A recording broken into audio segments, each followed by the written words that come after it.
வணக்கம். அக்ஷு சமையல்ல இன்னைக்கு தம் சிக்கன் எப்படி செய்யறதுன்னு பார்க்க போறோம். ஒரு 3ல இருந்து 4 பேர்த்துக்கு தேவையான பொருட்கள் என்னங்கிறத முதல்ல பார்க்கலாம். ஒரு 600 கிராம் சிக்கன், எலும்போட உள்ள சிக்கன் மீடியம் சைஸ் பீஸா கட் பண்ணி வச்சிருக்கேன். 3 மீடியம் சைஸ் வெங்காயம், 5ல இருந்து 6 பல்லு பூண்டு, 2 பச்சை மிளகா, ஒரு துண்டு இஞ்சி, 3/4 டீஸ்பூன் மிளகாப்பொடி, 1 டீஸ்பூன் மல்லிப்பொடி, 1/4 டீஸ்பூன் மஞ்சள் பொடி, 3ல 1 டீஸ்பூன் ஜீரகப்பொடி, கொஞ்சம் கொத்தமல்லி இலை, 4ல இருந்து 5 ஏலக்காய், 2-3 பெரிய துண்டு பட்டை, 6-7 கிராம்பு, ஒரு 1/2 டீஸ்பூன் ஜீரகம், 1 டேபிள் ஸ்பூன் வெண்ணெய். இது உப்பு போடாத வெண்ணெய் சேர்க்க போறேன். உப்பு இருக்கிற வெண்ணெய் சேர்க்கறதா இருந்தால் அதுக்கேற்ற மாதிரி நீங்க பார்த்து உப்பு சேர்க்கணும். 10-12 முந்திரி பருப்பு, ஒரு 1/4 கப் க்ரீம், 1/2 கப் தயிர், புளிக்காத தயிர், கெட்டி தயிர். முதல்ல வெங்காயத்தை நல்லா நைஸா சீவி வச்சிருக்கேன். அது கூட ஒரு 2 டேபிள் ஸ்பூன் கார்ன்ஃப்ளவர் சேர்த்துக்கோங்க. சேர்த்துட்டு அதை நல்லா கலந்து விட்டுக்கோங்க. நம்ம இந்த வெங்காயத்தை எண்ணெயில போட்டு நல்லா ப்ரௌன் கலர் வர்ற வரைக்கும் பொரிச்சு எடுக்க போறோம். அப்போ ரொம்ப ஈரம் இல்லாம இருக்கிறதுக்கு, அந்த வெங்காயத்துல இருக்கிற ஈரத்தெல்லாம் உரியறதுக்கும், நல்லா கிறிஸ்பியா மொறுமொறுன்னு வரதுக்கும் தான் இந்த கார்ன்ஃப்ளவர் சேர்த்திருக்கோம்.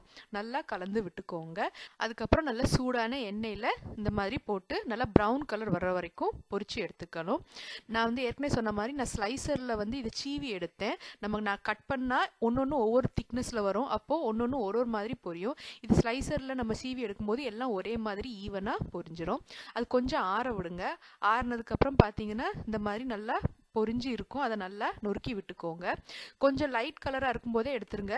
ஏன்னா ஆறுனதுக்கு அப்புறம் நல்லா டார்க் கலர் ஆகும். அதனால கரெக்டா இந்த மாதிரி பொன்னிறம் வந்தோன்னு எடுத்துருங்க. இப்படி நொறுக்குன வெங்காயத்தை, பொரிச்ச வெங்காயத்தை நான் ஒரு மிக்சி ஜார்ல அந்த 1/2 கப் தயிர் கூட எடுத்துக்க போறேன். சேர்த்து இதை நல்லா கட்டியா அரைச்சு இதை தனியா ரெடியா வச்சிருப்போம். வெங்காயமும் தயிரும்.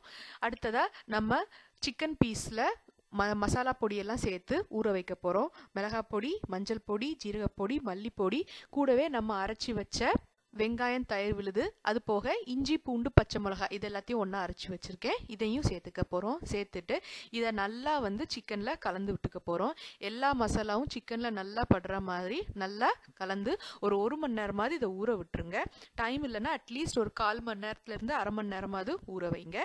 இது கூடவே ஒரு ஸ்பூன் உப்பு சேர்த்து ஊற வச்சுக்கோங்க. நான் முதலே சேர்க்க மறந்துட்டேன். முதலே சேர்த்து கலந்து வச்சுக்கோங்க. அடுத்து ஒரு பேன்ல அந்த 1/2 டேபிள் ஸ்பூன் வெண்ணெயை போட்டு அது உருகுனதும் முழு கரம் மசாலா, ஜீரகம், ஏலக்காய், பட்டை, கிராம்பு எல்லாத்தையும் சேர்த்துக்க போறோம். நான் கூடவே ஒரு 1/4 டீஸ்பூன் கருப்பு ஜீரகமும் இப்போ சேர்த்தேன். அது ஒரு மணத்துக்காக. அது இல்லைன்னா நீங்க விட்டுடலாம்.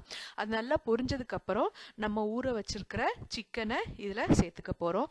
வெண்ணெய் தேவையில்லை, எங்களுக்கு பிடிக்கலன்னா, நீங்க விருப்பப்படலைன்னா சாதா எண்ணெய் கூட இதுல சேர்த்துக்கலாம். இந்த சிக்கன் நல்லா கலந்து விட்டுக்கோங்க.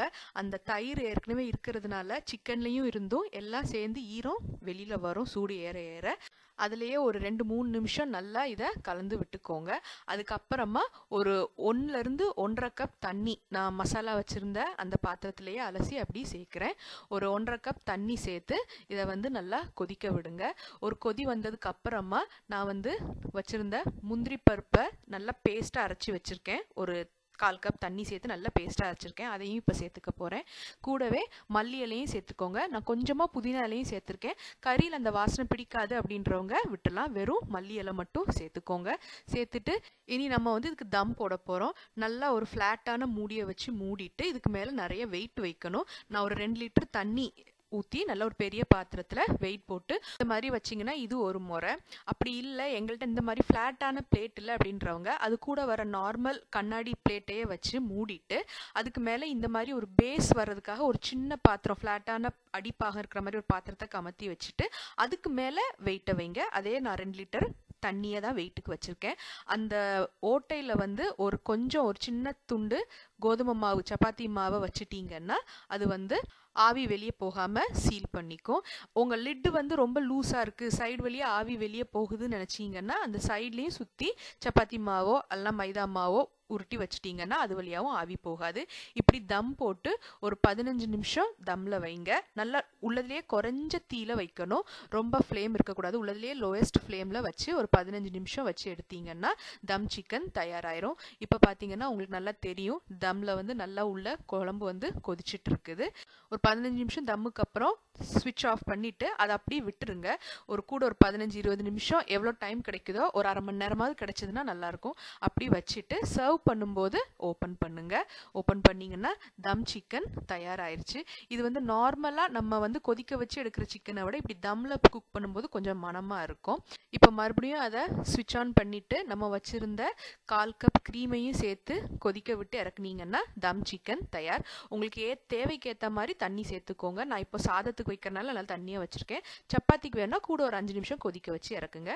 உங்கள் வீட்லேயும் ட்ரை பண்ணி பாருங்கள். நிச்சயம் எல்லாத்துக்கும் ரொம்ப பிடிக்கும். நன்றி.